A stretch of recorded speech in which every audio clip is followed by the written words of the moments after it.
Good morning. Thank you. Thank you for showing up. My name is PK. You are on my channel Bookie Monsters because we are all Bookie monsters, loving books, gobbling up books, om nom nom. And today is Tuesday, August 1st, first day of August. And it is also new release day. Tuesdays are new release days for books. So it is also a very, very good day in that regard. I thank you for showing up this morning. Welcome or welcome back. And if you're watching this later during a real coffee break or anything like that, tonight, whatever, thank you for showing up there too. I appreciate that. What we do here is go through the new releases each week, genre by genre. And yesterday we looked at mysteries, and today we're going to look at romances. And if there's time, we'll continue looking at the cozies and so forth that we didn't get to yesterday. So let's jump in because this is a very fast 25 minutes because then I turn into a pumpkin and have to go to work. We are looking at Insiders, bookriot.com, because this site lets us separate things down by genre. And the only downside to this is that they only do like the main publishers and they don't do it's not comprehensive for some reason, because I know this because a book that I've been looking forward to all of 2023 came out today. And I am so excited, but it's not in that list at all. I don't know why. This is the book I'm reading, Cassiel's Servant by Jacqueline Carey. This is a continuation of her beloved Cushiel's Dart trilogy. This is from Jocelyn's point of view and his background, which is so cool. She hasn't written one of these in this series for many, many, many years. So I was very, very excited. And I was very excited yesterday that I just had a hunch and I called my local Barnes and Noble to see if they had a physical copy early, because they kind of do that. And they did. And so I picked it up after work. So I got it a few hours early. Otherwise, I have it on Kindle, and Kindle books are released at midnight the day of release, but that's Eastern time. So it hit my Kindle 10 p.m. last night. So, but I did get it a few hours early and I did start it. I'm very, very, very happy. Anyway, on to the new releases. So here are the romances they are saying are releasing this week. Look at that spectrum. Goes from like an orangey red, purpley blue, greens. However, this is not in here by color. It's in here by alphabetical by title. Hi, Mary. Good morning. Hope you're well and happy Tuesday and August 1st. Happy Tuesday, August 1st to you too. I so appreciate you. Thank you. Thank you. All right. First one, Change of Plans by Dylan Newton. A hometown hero comes to the rescue of a struggling chef, unexpectedly caring for three little girls who may end up saving him too in this romantic comedy that perfectly balances depth, charm, and all the feels. When disaster strikes and Chef Bryce Weatherford is given guardianship of her three young nieces, her life goes from cooking with fire to controlling a dumpster fire. 5-year-old Addison refuses to remove her fairy wings. Neither would I. 8-year-old Cecily won't bathe, and tween June, she's already a teenager, and tween June is majoring in belligerence. With all this chaos, Bryce jettisons hope for a life outside of managing her family and her new job. It's been years since Riker Matthews had his had his below-the-knee amputation, yet the phantom pain for his lost limb and marine career haunts him. To cope, he focuses on his vehicle restoration business. He knows he's lucky to be alive, yet lucky feels more like curse to his lonely heart. When Riker literally sweeps Bryce off her feet in the grocery store's baby aisle, they both feel sparks, but falling in love will be one more curveball neither is ready to deal with, or is it exactly the change of plans they need? That actually, you know what intrigues me about that one?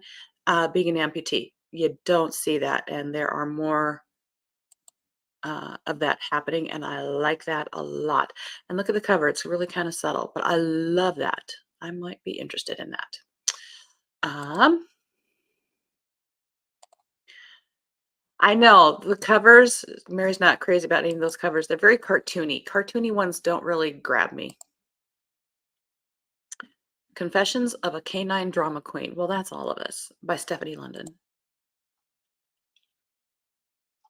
Determined to stop falling for the wrong guys, August Merriweather ends up sharing a hotel room with the wrongest guy of them all, her best friend's older brother. The third book in the Pause in the City series. Can you ever really forget the one who got away? August Merriweather has always been good with animals. In fact, she's known she's known as Manhattan's dog whisperer. Men, on the other hand, not so much. She's been falling for the wrong guys ever since her regrettable crush on Keaton Sachs. There's a name. Older brother of her best friend Leah and the biggest jerk face this side of the Hudson. Now an emotionally closed off widower, Keaton has become one of the most formidable men on Wall Street, as they do.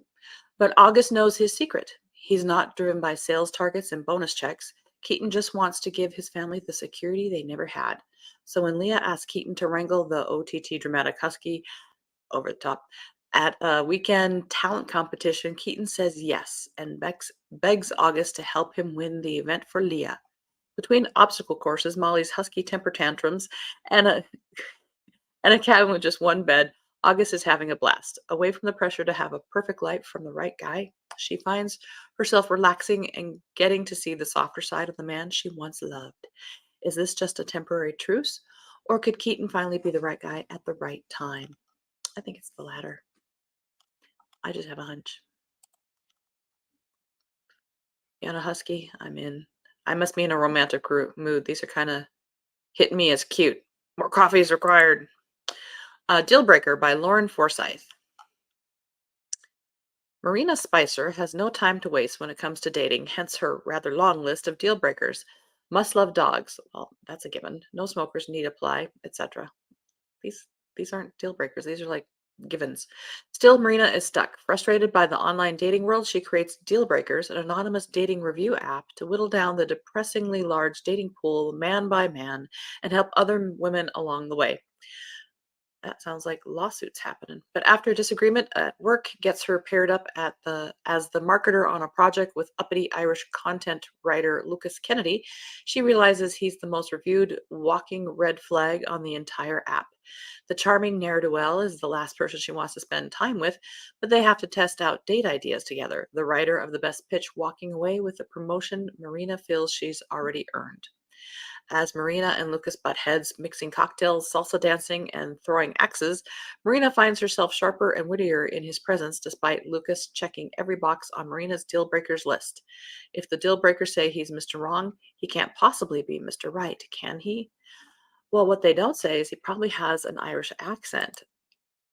Sorry, that is something you gotta check out for sure. Mary says, that does sound good. Change of plans. Yeah, might have to check that one out. And I was like, I think these are good. These kids are going to get together. Kiss the Girls by Zoraida Cordova, I think it is. Yes, it was covered up there. Ariel Delmar is one of the most famous singers in the world. She and her sisters, together known as the band Siren 7, have been a pop culture phenomenon since they were kids. On stage, wearing her iconic red wig and sequin costumes, staring out at a sea of fans is where she shines. Anyone would think she's the girl who has everything. But lately, she wants more. Because who doesn't? Siren 7 is wrapping up their farewell tour, and Ariel can't wait to spend the summer just living a normal life. Part of a world she's only ever seen from the outside. But her father, the head of Atlantica Records, has other plans. Begin her breakout solo career immediately, starting with a splashy announcement on a morning talk show. The night before, Ariel and her sister sneak out of their Manhattan penthouse for a night of incognito fun at a rock concert in Brooklyn. It's there that Ariel crosses paths with Eric Reyes, dreamy lead singer of an up-and-coming band. Unaware of her true identity, Eric spontaneously invites her on the road for the summer. And for the first time in her life, Ariel disobeys her father and goes with him. Caught between the world she longs for and the one she's left behind, can Ariel follow her dreams, fall in love, and somehow find her own voice? Girl Needs a Vacation. Mixed Signals by B.K. Borison. Layla Dupree has given up on love. She's waded through all the fish in the sea, each one more disappointing than the last. Stop dating fish. Apparently, owning the bakery at Inglewild's most romantic destination does not help one's love life, despite Layla's best efforts. All she wants is a partner who gives her butterflies, not someone who ghosts her at dinner and leaves her with the check. Good thing Caleb Alvarez has the perfect solution. After saving Layla from another date gone bad, he has a simple proposition: 1 month of no strings dating. He'll do his best to renew her faith in men while she rates his romantic game. It's a win win situation. All the benefits of dating without the added pressure of feelings and unmet expectations. But there's one ingredient they haven't considered. The chemistry between them is red hot, and the urge to take things to the next level is more tempting than Layla's mocha fudge brownies. I don't know, mocha fudge brownies. There's not much that compares with that. He's got to be pretty good to. Brownies are my downfall. Oh, it would be a big deal. Oh, well, you went there. You went to Ireland. You know. Hi, Tina. Welcome. Happy August. We're August 1st already. Isn't that crazy? Mary says morning to Tina. And they say hey back. All right. I know I'm probably going to say this word wrong, but we're going to say it anyway. Tastes Like Shakar by Nisha Sharma. Bobby Kaur is determined to plan a celebration to remember for her best friend, to plan a celebration to remember for, okay, that's a weird sentence, for her best friend's wedding. A celebration to remember for her best friend's wedding. Sorry, coffee is required. Ugh.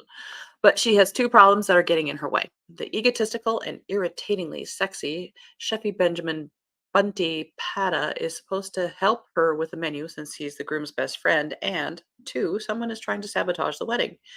With aspirations of taking over her family's event planning business, Bobby knows that that one misstep in managing the Karina Mann and Prem Verma #Verman party, along with the other weddings on her plate, will only give her uncle another reason not to promote her. That means Karina's big day and Bobby's future career are on the line. Bunty will do anything for his best friend, even though he has his hands full in finding a new location for his next restaurant, while also playing mediator between his brother and father, the celebrated non-king. When Prem asks Bunty to help with the wedding menu, he agrees, especially since it pulls him in close proximity to the delicious Bobby Kaur. When a mystery shoddy saboteur starts leaving, I apologize. I'm Norwegian background.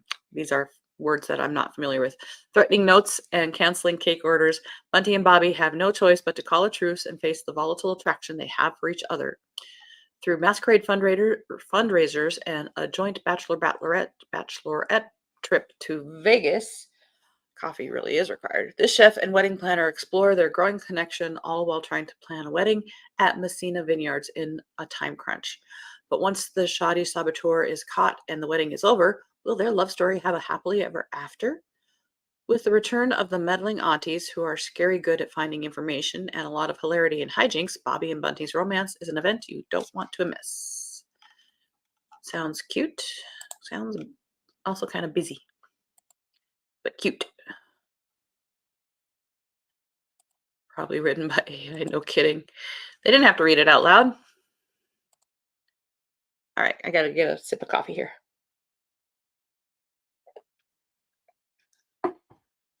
Wake up the brain cells a little bit more. The Deja Glitch by Holly James. To break out of a 24-hour time loop, I hate it when those happen. All Jack needs is for Gemma to fall in love with him in a single day. All Gemma needs is to remember him first. Ugh. Gemma Peters is all right. She's making a name for herself in the music biz in LA. She's got a ride or die best friend in Lila, and she gets to come home to Rex, her loving Labrador, every night. She's also got a no musicians rule when it comes to dating. That might be because her rock star ex boyfriend used to used her to get a record deal with her rock legend dad, though it's impossible to say for sure. But with that heartbreak still feeling fresh more than a year later, it's becoming more like a no dating rule, period. So when Gemma crashes literally into Jack one Friday morning, at first she feels like fate might have finally decided to do her a favor. After all, this guy is cute, cute, and wait, is she imagining it, or is he staring a little too deeply into her eyes? And okay, how does he know her name? She'd think he was stalking her if she wasn't getting a funny feeling of deja vu every time she looked at him. It's not at all like her to kiss a man and forget him completely. So then, can she explain the dreamlike memory of his lips on hers? If it weren't for that inexplicable memory and the sense of deja vu that's been following her around all day, she'd consider calling the authorities when Jack tells her the unbelievable truth. This is no ordinary Friday, not for them. In fact, they've lived this day over and over 147 times. And when Gemma has, dude, she's not into you 147 times. And while Gemma has been totally oblivious to the time loop, Jack has been agonizingly aware of every single iteration. Luckily, Jack has a theory to bring his own personal Groundhog Day to an end. And it's simple. All Gemma has to do is fall in love with him in 24 hours. Or he tries time number 148.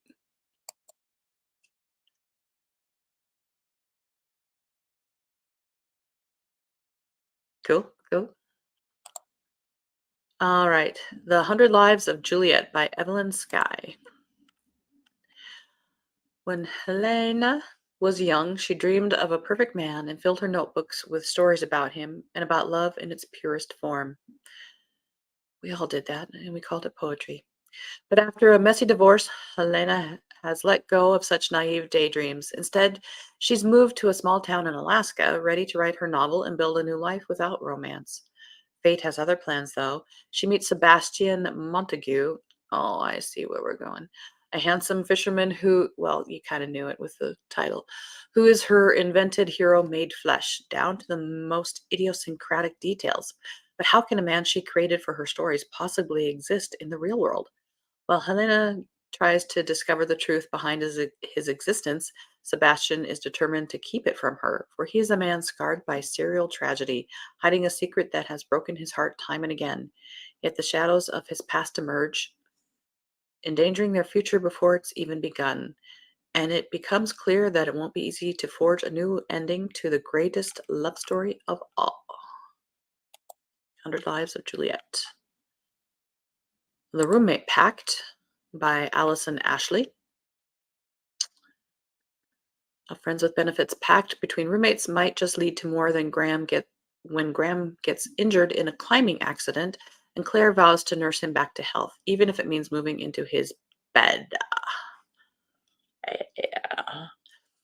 Feisty Claire Harper is an emergency room nurse who longs for a committed relationship and all that comes with it: romance, marriage, and a family. One night after a few glasses of wine, she enters into an ill advised pact with her hot, commitment phobic roommate and friend Graham. If they're both single at 40, they'll become friends with benefits, like a marriage pact without the commitment, because Graham is the furthest thing from husband material. And even if he was the perfect candidate, he's a firefighter and a thrill seeking adventure junkie. And after witnessing the tragic death of her daredevil father, Claire refuses to consider a man with the same lifestyle. She makes it clear she will keep dating other men in hopes of finding her one. A few days later, Graham goes on a rock climbing trip with his buddies, gets too close to the edge, and falls.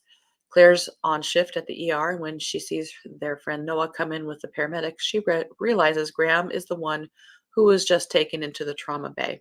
Graham ends up with a concussion, fractured leg, bruised ribs, and a vocal cord injury from intubation.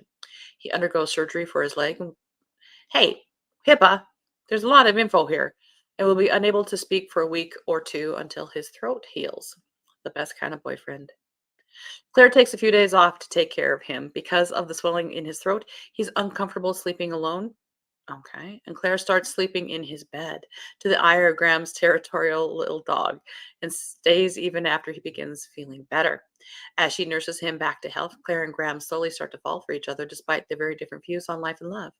But if they ever want to turn for now into forever, Claire must find a way to put her fears aside and finally risk her heart. The Roommate Pact by Allison Ashley.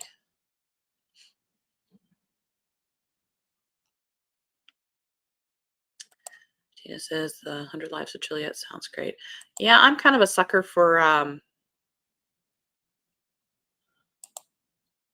stuff that's interesting. Little twists on the usual. With Love from Cold World by Alicia Thompson.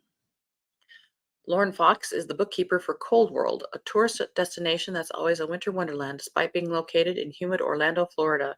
Sure, it's ranked way below any of the trademarked amusement parks, and maybe foot traffic could be better, but it's a fun place to work, even if fun isn't exactly Lauren's middle name.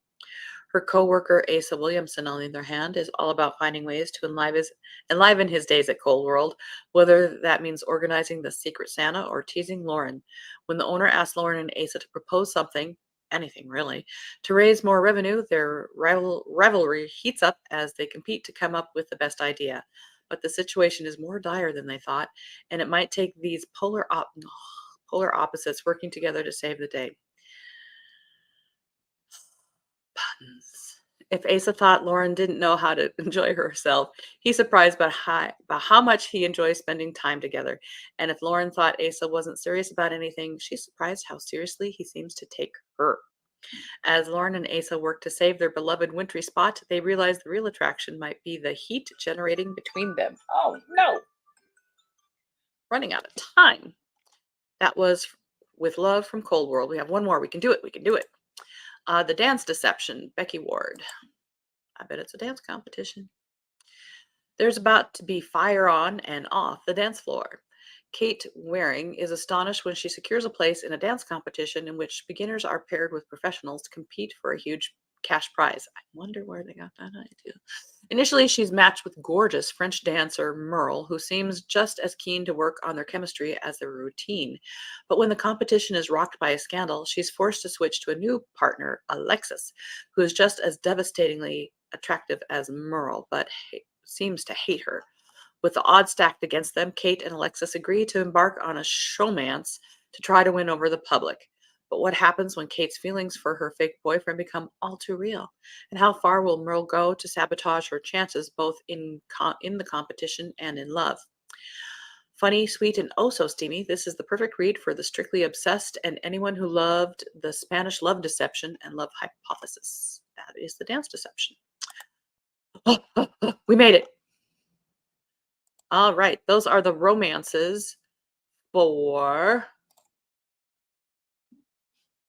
this week, at least the mainstream ones.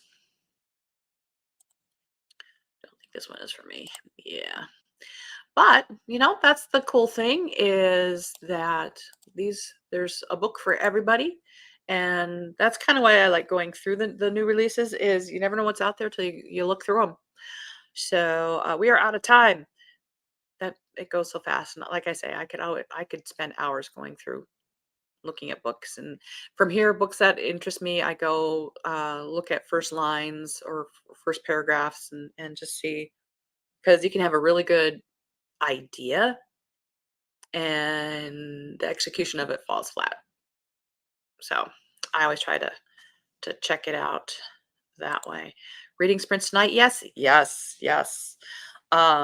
So tonight at 6:05, I'm giving myself an extra 5 minutes because when I get home from work, I have to walk Keo and feed him and so forth. And traffic is still yucky. So reading sprints tonight at 6:05 p.m. Mountain Time, 8:05 Eastern. I'm doing them tonight, tomorrow night, and Thursday night. And then, as usual, we'll be doing the 6 in the mornings, 8 in the mornings for Eastern Time, going through the new releases genre by genre.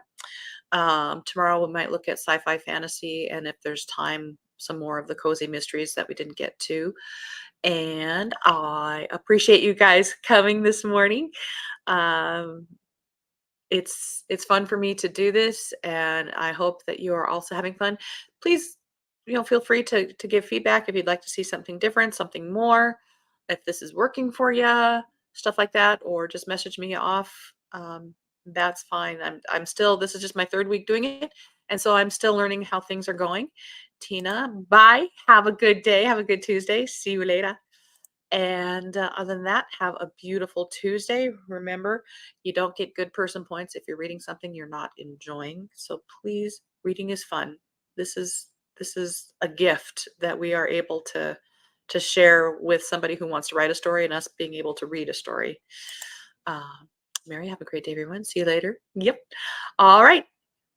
Thank you so much. Have a beautiful day. Bye bye.